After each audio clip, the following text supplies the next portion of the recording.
Welcome to this episode of Breaking Down Barriers, a conversation about Alzheimer's and related dementia. I'm Sandra Barrington, Executive Director of Sierra Nevada Memorial Hospital Foundation. We operate the Alzheimer's Outreach Program, where we focus on caregiver empowerment. It is estimated that 6.7 million Americans aged 65 and older are living with Alzheimer's. About 11 million Americans provide unpaid care for someone with Alzheimer's or related dementia. In this Breaking Down Barriers discussion, we will shed light on the challenges and issues of everyday people who are managing the 24/7 job of caregiving and what it's like living with Alzheimer's or related dementia. It's often called the silent disease, but not anymore. It's time we open up the conversation and raise awareness to help our community. To lead this important discussion, we have our moderator, Pepsi Helmut. Pepsi is a geriatric nurse specialist and a licensed administrator with the California Department of Social Services. She has been in the medical field for 27 years and working with seniors for the last 25. She currently is employed as the office manager and visiting nurse with Clayton Geriatric Medicine, and she runs the Nevada County Dementia Support Group. Pepsi is also deeply involved with her community, serving on the Board of Trustees for Hospice of the Foothills, being a community and facility educator, and is a board member of the Falls Prevention Coalition. Pepsi is passionate about caring for our senior population to ensure that they get the best quality of care and in assisting families and caregivers while they navigate through their journey with their loved ones who are living with dementia. Thank you. With us tonight, we also have Linda Aeschiliman. She is a semi-retired after careers in oncology, nursing, and before that in transportation planning for seniors and persons with disabilities. She's been volunteering locally at assisted living and skilled nursing facilities for many years.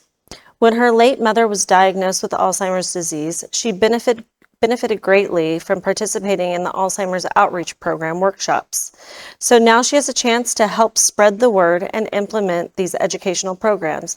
Linda has a bachelor's degree in sociology and is a licensed registered nurse. We also have Judy Kautz with us, who is a licensed clinical social worker, and she is also part of the Alzheimer's Outreach Program as a coordinator. Judy is a licensed clinical social worker with the Alzheimer's Outreach Program, and she has been working as a medical social worker for 20 years. And her work background includes serving as a hospice social worker for 20 years. No, I'm sorry about that. Hospice social worker in the East Bay, an oncology social worker for John Muir Hospital, and more recently, a home health social worker for Sierra Nevada Hospital. Her current role as the Alzheimer's Outreach Program Coordinator has been held for nearly 9 years. In her role as the Alzheimer's Outreach Program Coordinator, Judy provides free clinical case management services to our community members suffering from memory impairment in the form of phone consultations and, in non-COVID times, in-home visits. She provides vital resources linkage, emotional support for caregivers, education on managing difficult behaviors, helping with planning and placement decisions, among other issues. And finally, we have Marliyn Bergen. Marliyn is with us this evening, and she is the boots on the ground. She has spent the better part of a decade caring for her beloved husband, Doug, who was diagnosed with early onset Alzheimer's in 2017. Marliyn was by his side throughout his entire journey until his recent passing in February of 2022. Thank you, ladies, for being with us this evening. 2023. 2023. Yeah. Sorry. Thank you, ladies, for being with us. Thank you. Marliyn, I'd like to start with you. What did you find most difficult about talking to others about dementia and a dementia diagnosis? I'd like you to tell me about the elephant in the room. Well, I didn't find it terribly difficult talking to people about it. We decided from early onset, that's ironic since he had early onset Alzheimer's, to just be honest with people. That's what we found to be the best. And some people, especially in the early days after Doug was diagnosed, they didn't see a difference. So they kind of thought, there's nothing wrong with him. They couldn't see it. If you spent more time with him, then it would come out, Right. that he couldn't keep his train of thought and things like that. But we were always really open with people about it. And he himself, when he'd meet people, he'd say, I have Alzheimer's. And people were like really surprised that he'd say that, but it took the elephant out of the room. Because if the person can admit it and the family can admit it and all of that, it makes it a lot easier. And we found at the church that we attended, basically everybody knew that Doug had Alzheimer's, but it created a safe space for him. Yeah. Because since people knew if he was wandering someplace where he shouldn't have been, they could just direct him down to where I would be. And he was allowed, I didn't have to be by his side all the time like I did later on when he needed help walking and things like that. So it was, and then some people wouldn't know what dementia was, or they wouldn't know how Alzheimer's is a little different than regular dementia. And as time went on, I could say to people with Alzheimer's, different than some people that have dementia that are older. But with Alzheimer's, you're going to forget everything you ever learned. And so you just keep going backwards and backwards and backwards. My father had Alzheimer's, so I knew he spent the last 4 years of his life just laying in a bed, and he couldn't talk. He couldn't turn over in bed. He couldn't feed himself, all of that. So I knew that that's how it ended up. And I hated to think that that's what Doug was going to go through, but there's no escaping it, that that's what's going to happen. Right. Yeah. Yeah. On that note. Yeah.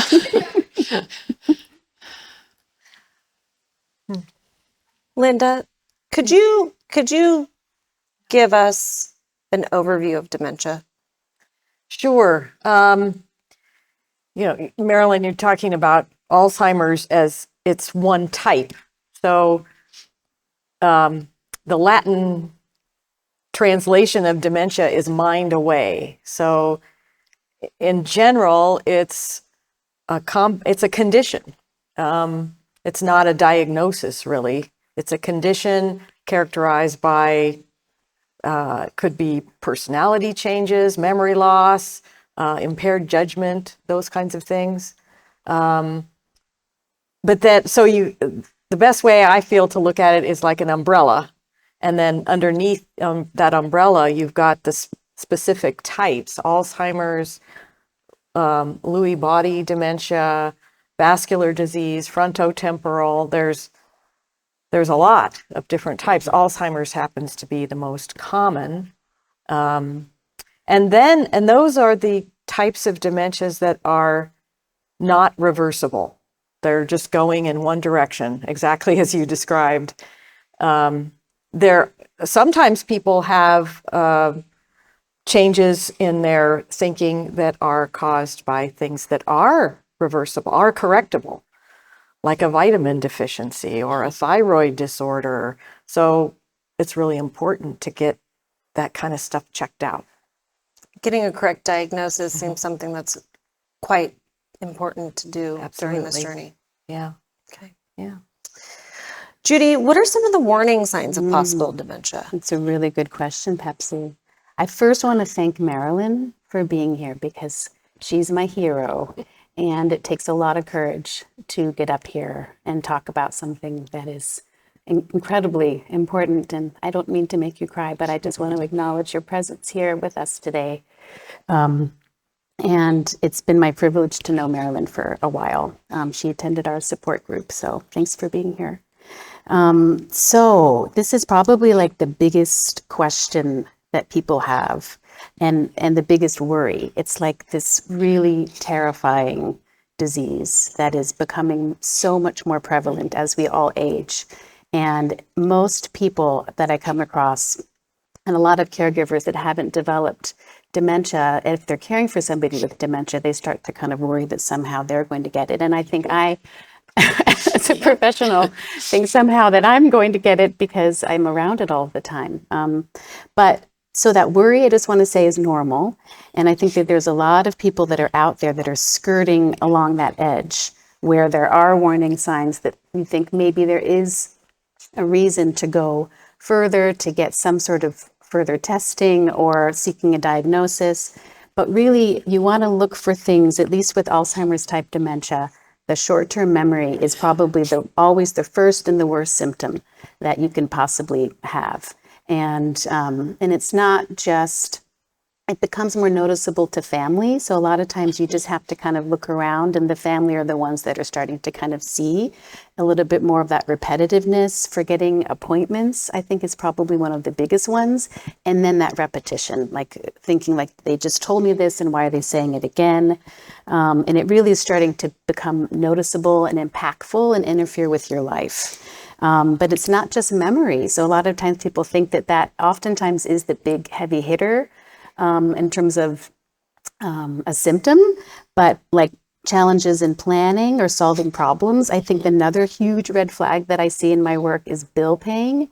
And when you start kind of slipping with that and forgetting your bills, that's like a pretty big red flag. Forgetting recipes, so just like those sequencing of events, that's another kind of something to look out for. Completing tasks, so driving routes, things that used to be really familiar, you're starting to kind of forget. Familiar games. And then if you're working, a lot of people that I work with are older and are retired, but Doug, of course, was younger. And so, and I got a couple of other people that I work with that are younger, and they weren't able to basically do their job tasks. And that, of course, was a big red flag as well, and something to kind of look out for. Confusion with time or place. So sometimes we forget what day it is. That's normal. You don't have to rush out and see your doctor about that. I never know what day it is. So, and getting confused about like where you are, obviously. That's a huge one too. And then visual, image, and spatial relationships. So trouble reading or judging distance when driving, which is why the driving piece is such a big one and a concern, because your vision starts to shift. And then difficulty in speaking or writing, right? So you maybe can't come up with words as easily. You're forgetting people's names more frequently. Again, there's a normalcy there that happens. So I think that's where people are like, is this something that I should really be worried about? But the best rule of thumb is just to kind of try to like talk about it, right? And voice your concerns to your family if you can. The tricky part is that Doug had a lot of insight, right? So he had an awareness that there was something wrong. It's not always that way. So sometimes I work with people that are just very open and they can tell and have an awareness. And then other times people have no idea and they're not pretending, right? They just, that's how it's manifesting in their brain. And that's kind of a trickier one to work with because they're not necessarily seeing it, but it's not really their fault. So, but getting back to the warning signs, I think misplacing things, again, we do that all the time. I had glasses on the top of my head earlier, and then I put glasses again on my face, and I was like, oh, glasses. So there's a normal fee to that, but if it tends to be, it's like any noticeable change, and again, it really helps to have family, because sometimes if you're by yourself, you don't have that sounding board. Poor judgment is a huge one. So it's tragic how many people are scammed and giving away all of this money, and they're just so vulnerable. And I think that's probably another like huge red flag. If I were to kind of list the ones, like getting lost, paying bills, giving away money, repetition, and forgetting appointments. Those are kind of the ones that I would kind of pull out from all of this. And people don't often associate warning signs for dementia with mood and withdrawal. But that's a part of it too. Like we think sometimes it's just cognition, but it's also emotion. It's also feeling, right? So if we're kind of like not as interested in doing things we normally would do, and we don't want to be social as much, or our personality or mood changes, and that can sometimes happen depending on where in the brain, all these changes are happening and we can't see them. It's very mysterious. And the other thing I wanted to mention too, I apologize, I'm talking so much, but getting that initial step, like we talked about how important it is to get a diagnosis, this version of, I would say it's called mild cognitive impairment, is sometimes the precursor to developing a full-blown dementia, right? It can be like this first step. And that's sometimes the hardest thing to get pinned down, because you'll go into the doctor and you'll request a little cognitive workup, and it's it's not always that hard for people that are not farther along, and you can kind of just do okay and be like, all right, well, I guess there's nothing to worry about. But family knows there is, even the individual might know. So then you have to dig deeper and you have to advocate for yourself. And you're like, I know something's amiss, even though this test says no, this is hypothetically. Then you have to kind of look beyond. And our community, while it's rich in many ways, we are not rich in physicians and specialists, right? Like we all know that. It's a trade-off. And so I work a lot with families of trying to connect them to the specialists that can help nail down the diagnosis, because that's where it all starts. So then you know for sure what you're looking at. You're ruling out other things. You don't have to go thinking and worrying about it if maybe you don't have dementia developing, but you need to get that diagnosis so you know what you're dealing with. And then you can plan, right, as best you can. And it's not like the rest of the journey is going to be easy by any stretch. And it can be very long. And part of my job is to really help people along that journey. And I can go into that later about what I do and how I can be a help. But that's my hope anyway, is to be that supporting role for people.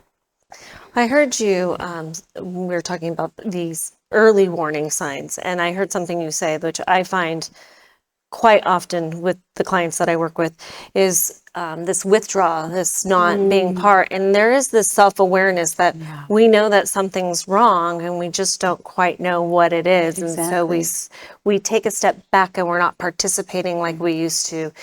And I know Doug had an awareness. He did.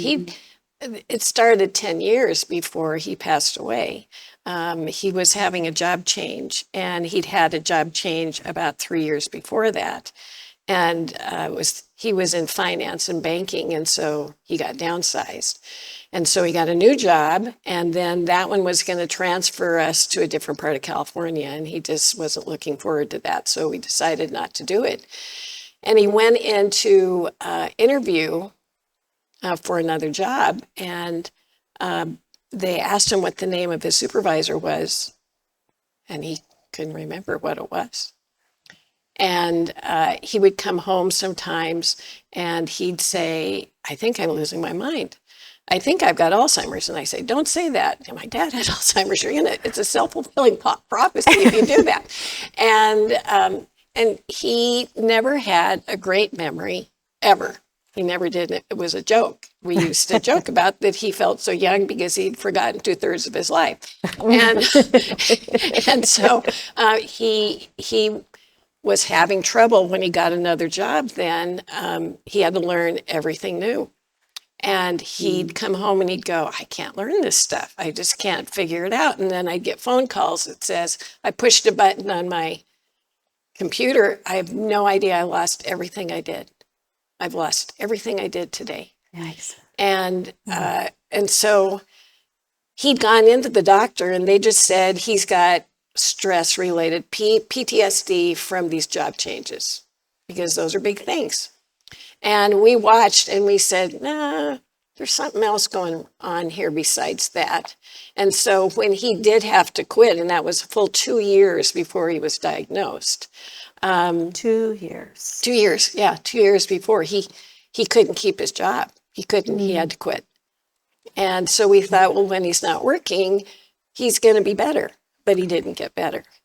And it was hard getting into a doctor. And it really wasn't until 2017 when he went into a neuropsychologist and had a full battery. And they came out with a very low score for him.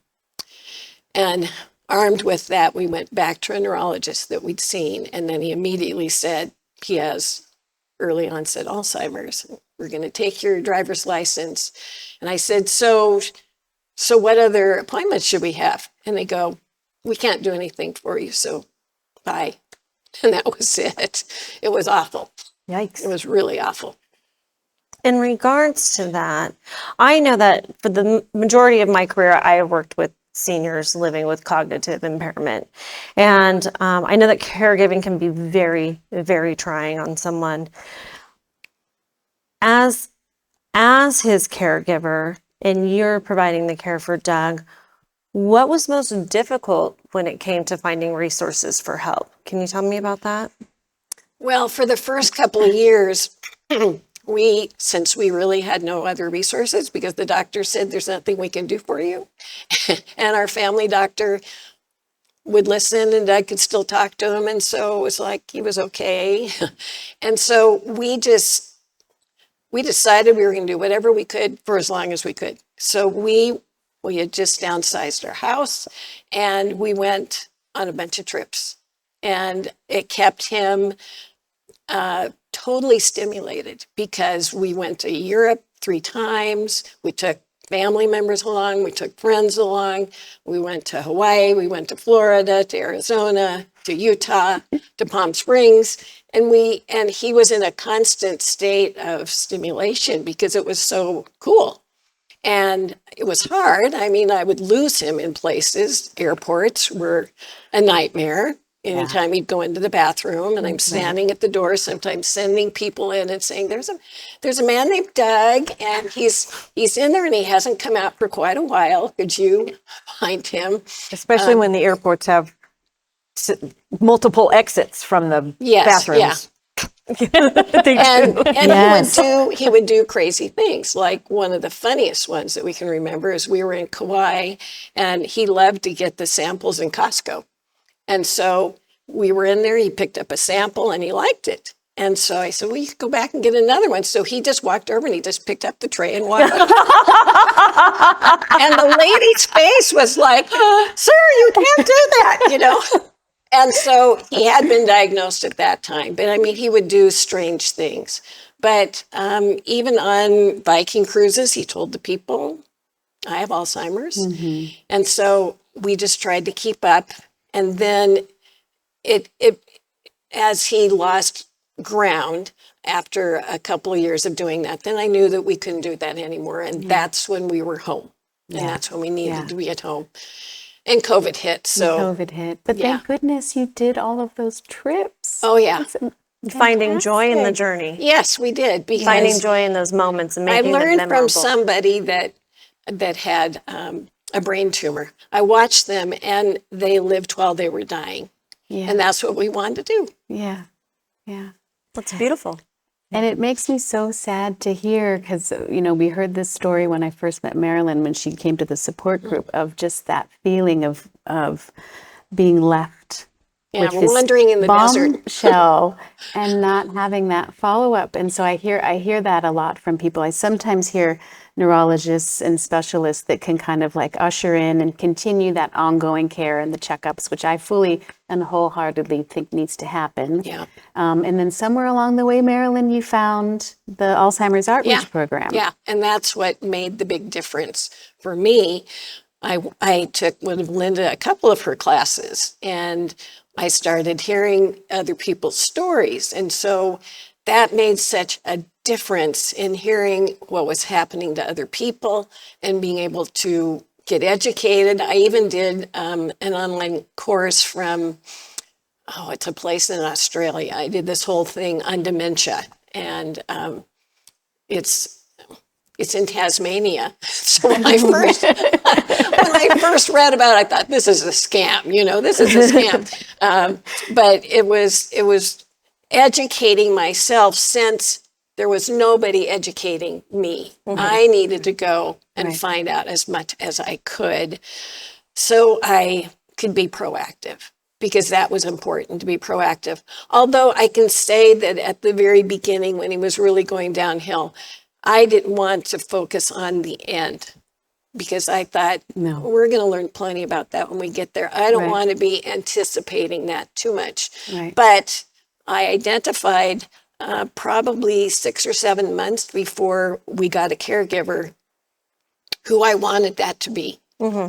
And that was really helpful, to be looking before it happens. You don't want to wait until you have to have it. Right. You want to think about it ahead of time and always be thinking, what is going to be my level where I can't do this anymore, or where I have to have help?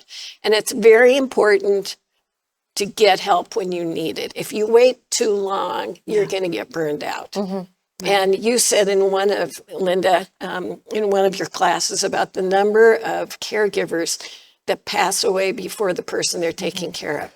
And that was a crazy statistic when you shared that. It is really, it's, I believe it's 60% of all caregivers right. who are caring for someone who is living with dementia and doing it on their own without a team are 60% more likely to get sick and pass away than the person living with dementia. Yeah.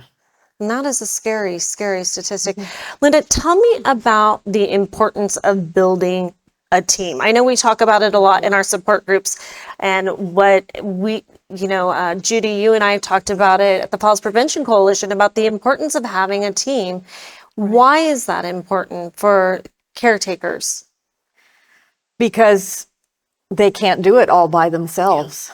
I think at first there's a feeling of, this isn't that bad. Tell me if I'm, feel free to jump in, Marliyn. I can do this. And then as the disease progresses and things change, it can quickly become overwhelming. And there are so many emotions and feelings that caregivers experience. One of my favorite things that Judy talks about in one of our classes is they're all at the table there. The joy, the depression, the grief. There's just a whole lot going on there, and so the most important thing the caregiver can do is to, self-care, take care of themselves, which I don't think any of us is very good at. And so that's one of our classes, is focusing on self-care, and that looks different for everybody. Every caregiver's experience is different, but also having a plan, trying to be proactive, but also having a plan of, what if something does happen to me? Yeah. Absolutely. And what's the and that's part of building that team. It might be friends, it might be family, it might be hired caregivers. All of the above. All of the above. Everybody. Right, right. Neighbors. So it really, but it happens in kind of in stages, in layers, as you get into it. And so this podcast is breaking down the barriers and having these tough conversations. Not everyone is like you, Marliyn, who's going to be proactive and looking at the big picture and saying, okay, where do I get help from? So what kind of advice would you give someone who isn't proactive, and where could they find resources? How do they start? How do you start having that conversation? Get in a support group. That's the number one thing, because that opened up everything to me in terms of resources. And if you don't know where to get the resources, you're kind of dead. You don't, because that was me. We just kept doing what we could do. But when you get to the point where Doug couldn't use a telephone anymore, and I couldn't leave him alone, because then if he needed help, I couldn't. And so then it was a friend coming in to stay with him so I could be gone for a couple of hours, or a family member coming in. But you can only sustain that for so long. You got to go to the grocery store, you got to go to the doctor, you got to do all these other things. So then you have to get volunteer help. And Judy helped us learn about One Source and how there was volunteer help for veterans. There's help for them.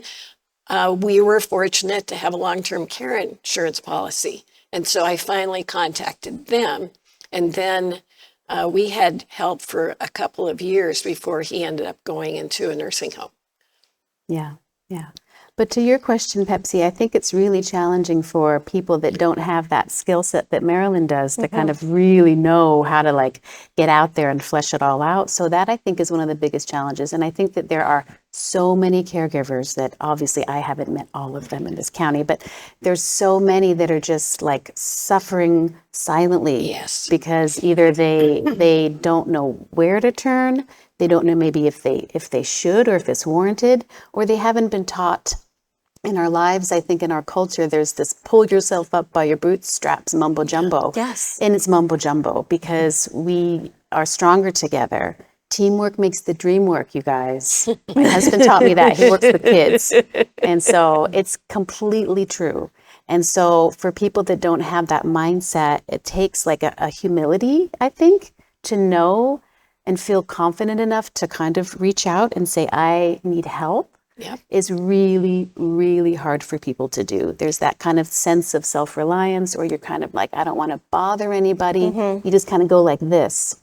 And you'll find when you do try, there is a myriad of people that are just waiting to do something. They want to help. They maybe don't even know how, or they feel like they don't have permission. Again, it's like that elephant in the room. So it's just somehow bridging all of that together, and it's going to look different for everybody depending on their situation. But in terms of like, how do you bring people out? The support group, I think, is a good one. And then calling us too. Like if you happen to have, if you know about us, that's a good first step too, because then we can kind of orient you to the lay of the land out here.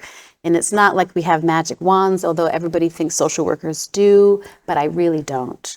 I have like fake wands at home, like Harry Potter wands for my son, Can I but get you a wand? don't really know. So I think my magic wand is my ability to really be present with people. And that's a lot of what people are wanting. They want to be seen. They want to be heard. They want to be acknowledged. They don't want to be left high and dry. They just want that audience of support, because you can't change the course of things. If you are working with somebody that already has a diagnosis, you can't necessarily change it, but you can feel empowered, you can get educated and supported and stronger, as strong as you can be as you move through. I got a little off track, but Can you ladies give me some examples of the resources that the Alzheimer's Outreach Program can provide for our community here in Nevada County? Well, when people contact me about, they've heard something about one of the classes, I'll explain about the classes we have. We do 2 series twice a year, and I will always ask them if they're connected with Judy yet, because it's really important for them to get connected with Judy. And I will talk about information, resources, and support. Over and over and over again. And so I just think that her ability to connect with people and to be this ongoing resource, because this is an ongoing, long process in most cases, and then sprinkle that in with information about learning as much as we know what's happening in this changing brain, so that as the caregiver or family member, friend, loved one, you can try to respond in an empathetic way to what that person is experiencing. Well, and the other thing is hearing other people's stories. That's the support group. And then I had this idea that Doug was going to be in just kind of this linear downward slope, and it doesn't work that way. It's like he goes down and then there's a steep down, a drop, and then it takes you 2 or 3 weeks to get ready to say, okay, this is my new normal, and I've got to adjust this way, and then there will be another steep one. And so you've got, I think some people feel guilty, like I should be able to take care of my husband or my wife. And I especially would notice with some of the older people that were part of our group, and I'd think, okay, I'm exhausted at the end of the day, and I'm in my mid 60s, and they're 80 and they're trying to take care of their husband or their wife and thinking, how on earth can they do this? Yeah. Because they don't have the physical Right. vitality and the energy to do it, but feeling like they're thinking, I remember we'd talk and we'd say, you need to get help. And they would, no, I can do it. But It if really you- does take a team. yeah, if you as a caregiver go down, then where is the person you're taking care of? Yeah. You can't do it. And so being willing to accept help anytime somebody says, I'd like to bring dinner to you, or I'd like to come and sit with Doug, or I'll come and take him for a walk, you say yes. You always, and it's Say humbling to yes. say, Or Yes. if they say, how can I help? You give them a list and of you- ways and you that they write can their help. name down, Right. and you accept help from whoever Whether is it's willing to taking the give it. garbage out to the end of the street or Yes. prepping a meal, yes. Yeah. It really does take a team, a community. But going back to the resources, I wanted to touch on that again. So I feel like in terms of ongoing support, I mean, my role, I'm one person, I think I am. And so my role really is to be that touchstone over time for kind of like case management, right? So I can keep doing those home visits. People will maybe come back to me once there's a steep decline or a change in condition or a crisis. There's crises happening right now more than ever before. And so I try to be kind of a guide for them and support for them. But in terms of tangible resources, I would say there's one source, which is like a volunteer-based respite program. So that's free. It's 4 hours a week for a volunteer to come and be with your person so you can get away. There's Helping Hands, which is an adult day yeah. program in Penn Valley. So you can kind of get a little bit of a break, and your loved one can go there for part of the day, and also get a little bit of stimulation. And then 211 is really important to know about in this county. So they're like the hub of like all resources. And so if you ever do have a question about what's out there, you can just call them.